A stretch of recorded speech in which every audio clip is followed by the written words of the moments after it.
Good morning my dear students. তোমরা সবাই ভালো আছো তো? সবাই ভালো থাকো। আজ আমরা আবারও টেন্স সম্পর্কে আলোচনা করব।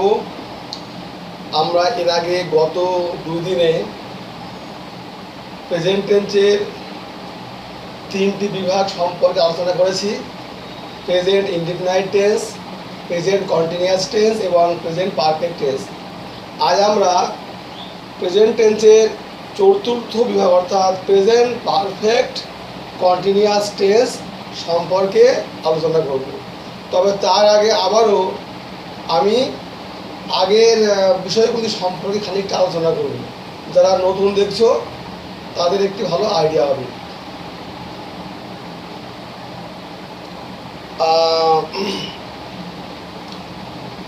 টেন্স বা কাল কি?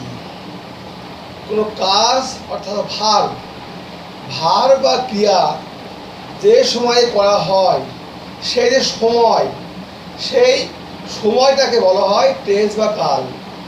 অর্থাৎ শুদ্ধ ভাষায় বললে কী হবে? ভার্ব বা ক্রিয়া নিষ্পন্ন হওয়ার সময়কে বলা হয় টেন্স বা কাল।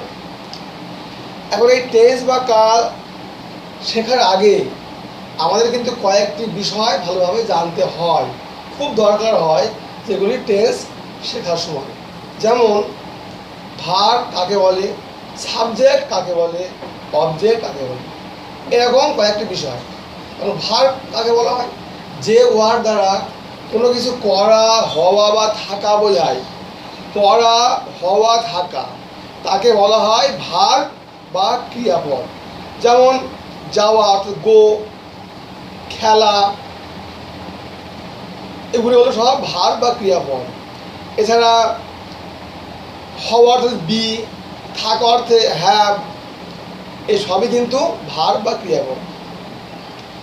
এখন জানতে হবে সাবজেক্ট কাকে বলা হয়। এই ভার্বকে যদি কে বা কারা দিয়ে প্রশ্ন করা হয় তাহলে যে উত্তর পাওয়া যাবে তাকে বলা হয় সাবজেক্ট অর্থাৎ কর্তা। যেমন তারা ফুটবল খেলে, কারা খেলে? তারা এখানে সাবজেক্ট। সে ভাত খায়, কে খায়? সেখানে সাবজেক্ট বা কর্তা। এরপরে কি আছে? অবজেক্ট।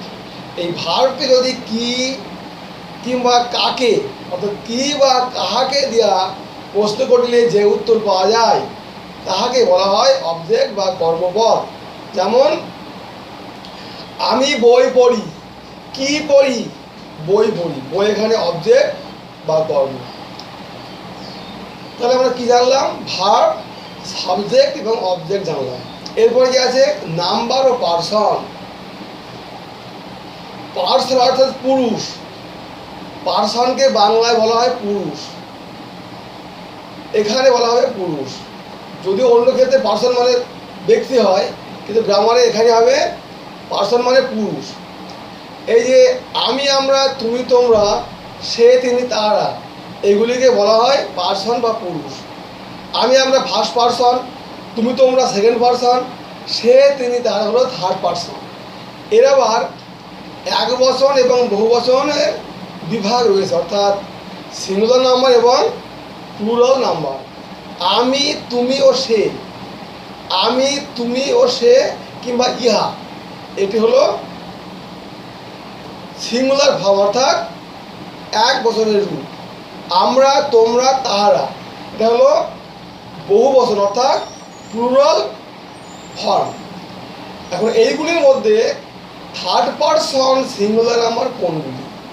হি, সি, ইট কিংবা যে কোনো একজন ব্যক্তি, হি, সি, ইট কিংবা যে কোনো একজন ব্যক্তি বা যে কোনো একটি বস্তু, এটি কিন্তু হলো থার্ড পারসন সিঙ্গুলার নাম্বার। এই থার্ড পারসন সিঙ্গুলার নাম্বার কিন্তু প্রেজেন্ট ইনডিফিনাইট টেন্সের ক্ষেত্রে খুব প্রয়োজন হয়। যেমন বললো আমি কাজটি করি, আই ডু দ্য ওয়ার্ক, কিন্তু যেই বলা হবে সে কাজটি করে তখন কিন্তু হবে হি ডাজ দ্য ওয়ার্ক। তাহলে এই প্রেজেন্ট টেন্সের ক্ষেত্রে, প্রেজেন্ট ইনডিফিনাইট টেন্সের ক্ষেত্রে কিন্তু থার্ড পারসন সিঙ্গুলার নাম্বার অত্যন্ত প্রয়োজনীয়। যাই হোক, এখন আমরা তিনটি টেন্স অর্থাৎ present indefinite tense, present continuous tense এবং প্রেজেন্ট পারফেক্ট টেন্স সম্পর্কে খুব সংক্ষেপে আলোচনা করব, কারণ এগুলি একবার আগে বলা হয়ে গেছে। প্রেজেন্ট ইনডিফিনাইট টেন্স বর্তমান কালে সাধারণভাবে করা হয়, যাওয়া হয়, করা হয়, থাকা হয়, বলা হয়, দেখা হয়, কিংবা কোনো অভ্যাসগত কাজ কিংবা কোনো চিরন্তন সত্য, এই অর্থে প্রেজেন্ট ইনডিফিনাইট টেন্স অর্থাৎ সাধারণ বর্তমান কাল হয়। একে আবার সিম্পল প্রেজেন্ট টেন্সও বলা হয়। এর গঠনের নিয়ম কি? প্রথমে সাবজেক্ট, সাবজেক্টের পরে মেন ভার্ব, মেন ভার্বের পরে হচ্ছে অবজেক্ট বা কর্ম। আর এই যে আমি আগে কিছুক্ষণ আগে বললাম, যদি কর্তা থার্ড পারসন সিঙ্গুলার নাম্বার হয় তাহলে মেন ভার্বের শেষে এস কিংবা ইএস যুক্ত হবে। যেমন আমরা ইংরেজি শিখি, উই লার্ন ইংলিশ। আমরা ইংরেজি শিখি, উই লার্ন ইংলিশ। কিন্তু যে মাত্র আমি বলবো সে ইংরেজি শেখে, তখন কি হবে? He learns, LEARNS, learns, he learns English. এবার কি প্রেজেন্ট কন্টিনিউয়াস টেন্স, যাকে বাংলায় বলা হয় ঘটমান বর্তমান কাল। বর্তমান কালে কোনো কাজ হচ্ছে, চলছে, ঘটছে, করা হচ্ছে, চলছে, বর্তমান রানিং, সে অর্থে হলো প্রেজেন্ট কন্টিনিউয়াস টেন্স। যেমন আমি বই পড়ছি, তাহলে এখন পড়ার কাজ চলছে। আই অ্যাম রিডিং এ বুক, আমি বই পড়ছি, আই অ্যাম রিডিং এ বুক। তারা বিদ্যালয়ে যাচ্ছে, তাহলে এখন যাওয়ার কাজ চলছে। দে আর গোয়িং টু স্কুল, সে আম খাচ্ছে, he is eating a mango. এই সবই কিন্তু হলো প্রেজেন্ট কন্টিনিউয়াস টেন্স। এরপরে কি আছে? Present perfect tense. যে ভার্ব বা ক্রিয়ার দ্বারা পূর্বেই কোনো কাজ শেষ হয়েছে কিন্তু তার রেশ এখনো রয়ে গেছে, কিছুক্ষণ আগে শেষ হয়েছে কিন্তু তার ফল এখনো বর্তমান রয়েছে, সে অর্থে হবে প্রেজেন্ট পারফেক্ট টেন্স, যাকে বাংলায় বলা হয় পুরাঘটিত বর্তমান কাল। যেমন আমি কাজটি করেছি, সে বিদ্যালয়ে গিয়েছে, তুমি ইংরেজি শিখেছো, সে গান করেছে, এরকম। এখন যদি বলা হয় সে কাজটি করেছে, ডু মানে করা। এখন একটা অত্যন্ত গুরুত্বপূর্ণ বিষয় হলো প্রেজেন্ট পারফেক্ট টেন্স ভালোভাবে শিখতে গেলে কিন্তু প্রত্যেকটি ভার্বের থার্ড ফর্ম, প্রত্যেকটি মেন ভার্বের থার্ড ফর্ম ভালোভাবে আয়ত্ত করা প্রয়োজন। যেমন ডু, ডিড, ডান। ভার্বের তিনটি রূপ হয়, প্রেজেন্ট ফর্ম, পাস্ট ফর্ম এবং পাস্ট পার্টিসিপেলের ফর্ম, যাকে বলা হয় V3 অর্থাৎ third form. Present form, past form, third form অর্থাৎ পাস্ট পার্টিসিপেলের রূপ। Do, did, done, DON, done. আমি কাজটি করেছি, I have done the work. তুমি বিদ্যালয়ে গিয়েছো, you have gone to school. সে ভাত খেয়েছে, হি হ্যাজ ইটেন রাইস। তাহলে এই সবই কিন্তু গেল প্রেজেন্ট পারফেক্ট। আজ আমরা বিশদভাবে আলোচনা করব প্রেজেন্ট পারফেক্ট কন্টিনিউয়াস টেন্স, যাকে বাংলায় বলা হয় পুরাঘটিত ঘটমান বর্তমান কাল।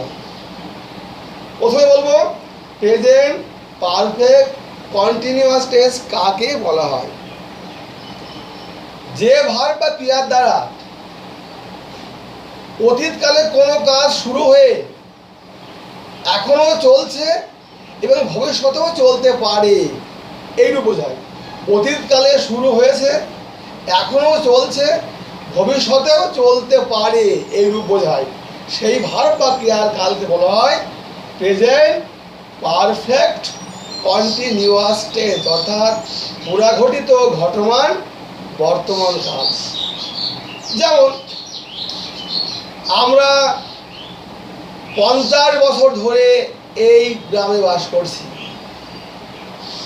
তুমি 2 মাস ধরে ইংরেজি শিখছো। তার মানে কি? এই যে প্রথমে বললাম আমরা 50 বছর ধরে ইংরেজি এই গ্রামে বাস করছি, তাহলে আমরা অতীতকাল থেকে বাস করছি, এখনও বাস করে চলেছি এবং ভবিষ্যতেও করতে পারি, তাহলে এটা হবে প্রেজেন্ট পারফেক্ট কন্টিনিউয়াস টেন্স। আর আমরা 2 ঘন্টা ধরে ইংরেজি শিখছি, তার মানে অতীতকালে শেখার কাজ শুরু হয়েছে, এখনো চলছে এবং ভবিষ্যতে চলতে পারে। যেমন বললো সকাল 6টা থেকে বৃষ্টি হচ্ছে, সকাল 6টা থেকে বৃষ্টি পড়ছে, তাহলে সকাল 6টায় বৃষ্টি পড়া শুরু হয়েছিল, এখনো চলছে এবং পরেও চলতে পারে। বললো আমরা 1990 সাল থেকে এই গ্রামে বাস করছি কিংবা এই শহরে বাস করছি, তাহলে মানে 1990 সালে শুরু হয়েছিল, এখনও চলছে, এখন 2020 সাল এবং ভবিষ্যতেও চলতে পারে। এই যে এরকম অর্থ। যারা বললো সে 1 সপ্তাহ ধরে জ্বরে ভুগছে, তার মানে কি সে অতীতকালে তার জ্বর হয়েছিল, এখনও সে ভুগে চলেছে এবং ভবিষ্যতেও ভুগতে পারে। এরকম ক্ষেত্রে অর্থাৎ কোনো কাজ যখন অতীতকালে শুরু হয়ে এখন বর্তমানকালেও চলছে এবং ভবিষ্যৎকালেও চলতে পারে, অর্থাৎ তিনটে কাল মিলে অতীতকালে শুরু হয়েছিল, এখনও চলছে, ভবিষ্যতেও চলতে পারে। এই যে ক্রিয়া, একে বলা হয় প্রেজেন্ট পারফেক্ট কন্টিনিউয়াস টেন্স, অর্থাৎ পুরাঘটিত ঘটমান বর্তমান কাল। যেমন আমি 10 দিন ধরে ইংরেজি শিখছি, তাহলে অতীতকালে শুরু হয়েছে, বর্তমানকালে চলছে এবং ভবিষ্যৎকালেও চলতে পারে। আমি 10 দিন ধরে ইংরেজি শিখছি, কি হবে এখানে মেন ভার্ব লার্ন। তো এই যে মানে প্রেজেন্ট পারফেক্ট কন্টিনিউয়াস টেন্স, এর গঠনের নিয়ম কি? প্রথমে সাবজেক্ট বসবে যথা নিয়মে, তারপরে বসবে হ্যাভ বিন কিংবা হ্যাজ বিন, এটা কিন্তু হবে BEEN বিন, হ্যাভ বিন কিংবা হ্যাজ বিন, সাবজেক্টের পরে হ্যাভ বিন কিংবা হ্যাজ বিন, তারপরে মূল ভার্ব বা মেন ভার্ব এবং তার সঙ্গে আইএনজি বসবে। আর যদি বাক্যের মধ্যে ধরিয়া যাবত থাকে, ধরিয়া যাবত 10 দিন ধরিয়া, 2 সপ্তাহ ধরিয়া, 1 মাস ধরিয়া, 50 বছর ধরে, এরকম ধরিয়া যাবত থাকে হবে ফর, অর্থাৎ পিরিয়ড অফ টাইম, কিছু সময় ব্যাপিয়া, তখন হবে ফর। আর যদি হইতে বলা হয়, হইতে বা থেকে, অর্থাৎ নির্দিষ্ট কোনো সময় থেকে, তখন হবে সিন্স, সিন্স, একে বলা হয় পয়েন্ট অফ টাইম, অর্থাৎ নির্দিষ্ট সময় থেকে। তাহলে এই গেল হচ্ছে গঠনের নিয়ম। এখন এই যে সিজ বা ভর বসালাম, তারপরে কি বসে অবজেক্ট বা কর্ম। এবার হবে উদাহরণ, অর্থাৎ এক্সাম্পলস। বললো আমি 2 ঘন্টা ধরে ইংরেজি শিখছি, ঠিক আছে, ধরে, তাহলে ফর, ধরে মানে ফর, আর ধরে আছে 2 ঘন্টা ধরে।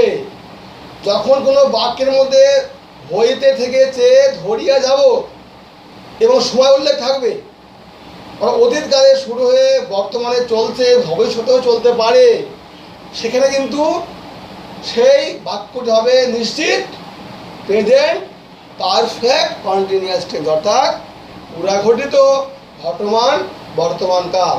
তাহলে কি হবে? আমি 2 ঘন্টা ধরে ইংরেজি শিখছি।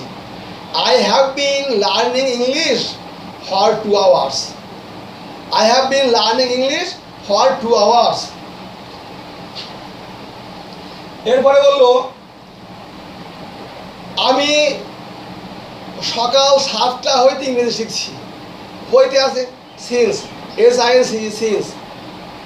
I have been learning English since 7 o'clock in the morning. I have been learning English since since 7 o'clock in the morning. এখানে 7 o'clock in the morning একটা নিয়ম, কেউ হয়তো বলো 7 AM, তাহলেও কিন্তু হবে। AM আর PM কিন্তু খুবই দুটো ভাইটাল ব্যাপার, সময়ের ক্ষেত্রে মনে রাখবে। রাত 12টা থেকে দিন 12টা হলো AM অর্থাৎ অ্যান্টি মেরিডিয়ান, আর দিন 12টা থেকে রাত 12টা হলো PM অর্থাৎ পোস্ট মেরিডিয়ান। রাত 12টা থেকে দিন 12টা হলো AM অ্যান্টি মেরিডিয়ান, আর দিন 12টা থেকে রাত 12টা হলো PM অর্থাৎ পোস্ট মেরিডিয়ান। এখানে মেরিডিয়ান মানে মধ্যরেখা। লন্ডনের গিনিস শহরের উপর দিয়ে যে মধ্যরেখা গেছে তার মান 0 ডিগ্রি, তার উপরে ভিত্তি করে কিন্তু সারা পৃথিবীতে সময় গণনা করা হয়। যাই হোক, এরপরে বললো আমরা 10 বছর ধরে এই গ্রামে বাস করছি। 10 বছর ধরে কি হবে? we have been living in this village for 10 years। তো যেই বললো আমরা 2005 সাল হইতে এই গ্রামে বাস করছি, হইতে আছে since we have been living in this village since 2005। তাহলে এই হচ্ছে প্রেজেন্ট পারফেক্ট কন্টিনিউয়াস টেন্স। তাহলে আবার একটু বলি, যেমন তিনি আমাদের গত 2 মাস ধরে ইংরেজি শেখাচ্ছেন। টিস মানে শেখানো, টিস TES মানে শেখানো। তাহলে 2 মাস ধরে চলছে, ভবিষ্যতেও চলতে পারে। তাহলে কী হবে? হি has been teaching us English, he has been teaching us English for 2 months. যে সমস্ত বাক্যে 2টি অবজেক্ট থাকে, ব্যক্তিবাচক এবং বস্তুবাচক, তাহলে সেখানে কিন্তু মেন ভার্বের পরে বসবে হচ্ছে ব্যক্তিবাচক, আর তারপরে বসে বস্তুবাচক। যেমন he has been teaching us English, us মানে আমরা, আমাদিগকে, আস ইংলিশ, প্রথমে আস তারপরে ইংলিশ, এরকম। হি has been teaching us English for 2 months. যাই হোক, এটা গেল প্রেজেন্ট পারফেক্ট কন্টিনিউয়াস টেন্স। আমাদের এর সঙ্গে সঙ্গে প্রেজেন্ট টেন্সের আলোচনা সমাপ্ত হলো। এখন হবে পাস্ট ইনডিফিনাইট টেন্স। সেটা কি? পাস্ট ইনডিফিনাইট টেন্স কাকে বলে? যে ভার্ব বা ক্রিয়ার দ্বারা অতীতকালে কোনো কাজ করা হয়েছিল, অতীতকালে হয়েছিল, করেছিল, দেখেছিল, বলেছিল, করতো, দেখতো, বলতো, এরকম, সেখানে কিন্তু হবে পাস্ট ইনডিফিনাইট টেন্স। অর্থাৎ সেই ভার্ব বা ক্রিয়ার কালকে বলা হয় পাস্ট ইনডিফিনাইট টেন্স। আবার বলি, যে ভার্ব বা ক্রিয়ার দ্বারা অতীতকালে কোনো কাজ করা হয়েছিল, দেখা হয়েছিল, বলা হয়েছিল, এরও বোঝায় সেই ভার্ব বা ক্রিয়ার কালকে বলা হয় পাস্ট ইনডেফিনাইট টেন্স, অর্থাৎ সাধারণ অতীতকাল। যেমন বললো আমি কাজটি করেছিলাম, তাহলে সাজিয়ে বলে কী হবে? আমি করেছিলাম কাজটি। ডুয়ের সেকেন্ড ফর্ম কী হবে? ডিড। এই ক্ষেত্রে কী হয়? সাবজেক্টের পরে হবে ভার্বের সেকেন্ড ফর্ম। তাই আমি আগে বলেছি ভার্বের অনেকগুলো ভার্বের রূপ কিন্তু ভালোভাবে আয়ত্ত করতে হবে। অনেকগুলো ভার্বের রূপ, উইক ভার্ব, স্ট্রং ভার্ব সব আছে, অনেকগুলো ভার্বের রূপ কিন্তু ভালোভাবে মুখস্থ করতে হবে। ভালোভাবে আয়ত্ত না করলে কিন্তু এইগুলি করা সম্ভব নয়, টেস্ট বোঝা সম্ভব নয়। তাহলে সাবজেক্টের পরে হবে ভার্বের সেকেন্ড ফর্ম, তারপরে অবজেক্ট, একদম সহজ সরল। আর এখানে কিন্তু কোনো প্রেজেন্ট ইনডিফিনাইট টেন্সের মতো কোনো থার্ড পারসন সিঙ্গুলার নাম্বার নেই। এখানে সব ক্ষেত্রে একই হবে, সব ক্ষেত্রে সেকেন্ড ফর্ম। ওকে, আমি কাজটি করেছিলাম, আই ডিড দ্য ওয়ার্ক। তুমি বিদ্যালয়ে গিয়েছিলে, ইউ, বইয়ের সেকেন্ড ফর্ম কি হয়? বলতে হবে কেউ? Right. When, you went to school. সে ভাত খেয়েছিল, বলতে হবে কেউ? খাবে ইংরেজি কি? ইট। রাইট। ইট মানে খাওয়া। ইটের সেকেন্ড ফর্মকে বলতে হবে, পিছনে তুমি বলো। আচ্ছা ঠিক আছে, ইটের সেকেন্ড ফর্ম এট, এট। তাহলে তুমি ভাত খেয়েছিলে, ইউ এট রাইস। সে গান করেছিল। গান করে ইংরেজি কে বলতে পারবে? আচ্ছা সামনে তুমি বলো। Okay right. সিং মানে গান করা। সিং এর সেকেন্ড ফর্ম, সেকেন্ড বেঞ্চে কে বলো? সিং এর second form right sang. You right sang. Sing এর second form sang. Third form কি হবে বলতে পারবে কেউ? তারপরে বেঞ্চে রাইট সাং। তাহলে কি পেলাম? সিং স্যাং সাং। তো পাস্ট ইন্ডিফিনিটের ক্ষেত্রে কাজে যায় কোনটা? Second form. সে গান করেছিল। He sang a song. He sang a song. He sang a song.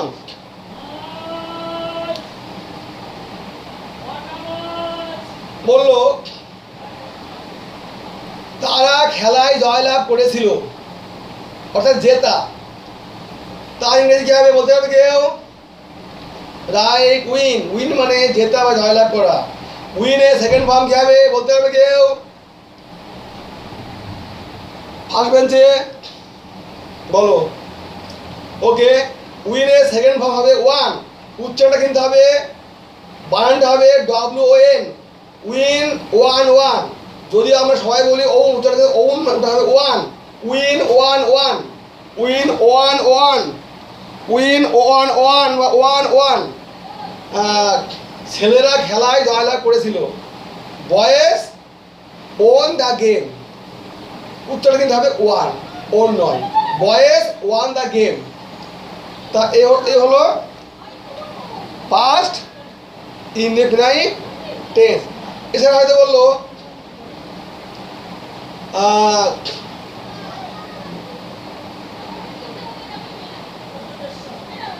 গতকাল বৃষ্টি হয়েছিল। গতকাল বৃষ্টি হয়েছিল কি হবে তাহলে? গতকাল বৃষ্টি হয়েছিল। রেন মানে বৃষ্টি বা বৃষ্টি হওয়া। রেনের second form rained. It rained yesterday. It rained yesterday. কেমন? এই গেল মেন ভার্বের ক্ষেত্রে। আরও কিছু ভার্ব আছে, বি ভার্ব এবং হ্যাভ ভার্ব। বি হলো পাস্ট টেন্সের ক্ষেত্রে বি ভার্বের রূপ হলো ওয়াজ ওয়ার। সে ছিল হি ওয়াজ। আমি ছিলাম আই ওয়াজ। আমরা ছিলাম উই ওয়ার। তুমি ছিলে ইউ ওয়ার। তারা ছিল দে ওয়ার। আর হ্যাভ ভার্বের রূপ কি? হ্যাড। হ্যাভ ভার্বের পাস্ট ফর্ম হলো হ্যাড। আমার ছিল আই হ্যাড। আমাদের ছিল উই হ্যাড। তোমার ছিল ইউ হ্যাড। তোমাদের ছিল ইউ হ্যাড। তার ছিল হি হ্যাড। তাহাদের ছিল দে হ্যাড। আমি আগে বলেছিলাম এখানে কিন্তু প্রেজেন্ট ইনডিফিনিট টেন্সের মধ্যে কোনো ওই ইএস বা এ যুক্ত হওয়ার বিষয় নেই। থার্ড ফর্মের ক্ষেত্রেও কিন্তু সেই থার্ড যে প্রেজেন্ট পাস্ট ইনডিফিনিট টেন্সের যে থার্ড পারসন সিঙ্গুলার নাম্বার, সেখানে কিন্তু কোনো এস ইএস যুক্ত হবে না প্রেজেন্ট ইনডিফিনিট টেন্সের মতো। যেমন সে চাঁদ দেখেছিল। He saw the moon. He saw the moon. সে কাজটা করেছিল। He did the work. সে ইংলিশ শিখেছিল। He learned English. সে গল্প বলেছিল। He told a story. যাই হোক, তাহলে এ হলো পাস্ট ইনডিফিনিট টেন্স। সবাই মন দিয়ে পড়বে। এবং আমি আবারও বলি, practice makes a man perfect. বারবার প্র্যাকটিস করো। প্র্যাকটিস করতে করতে কিন্তু নিখুঁত আসবে, নিখুঁত ভাব আসবে। এবং বিভিন্ন গ্রামারের বই থেকে বারবার প্র্যাকটিস করো কীভাবে কোন টেন্সকে বাংলা থেকে ইংলিশ এবং ইংলিশ থেকে বাংলায় করা যায়। প্রথমে শিখবে বাংলা থেকে ইংলিশ, তারপরে শিখবে ইংলিশ থেকে বাংলা। এইভাবে বারবার প্র্যাকটিস করতে করতে কিন্তু একটা কমপ্লিট একটা পারফেকশন তৈরি হবে। যাই হোক, এখন করোনা চলছে, সারা বিশ্বে আতঙ্ক চলছে। সবাই ভালো থাকবে, সবাই ঘরে থাকবে। খুব দরকার ছাড়া, unless and until you are forced to go outside, ততক্ষণ তোমরা বাধ্য না হচ্ছে খুব দরকারকে বাড়ি যেও না। যাই হোক, আমি ঈশ্বরের কাছে প্রার্থনা করি সবাই ভালো থাকো, সুখে থাকো। তাহলে আজ এ পর্যন্তই। নমস্কার।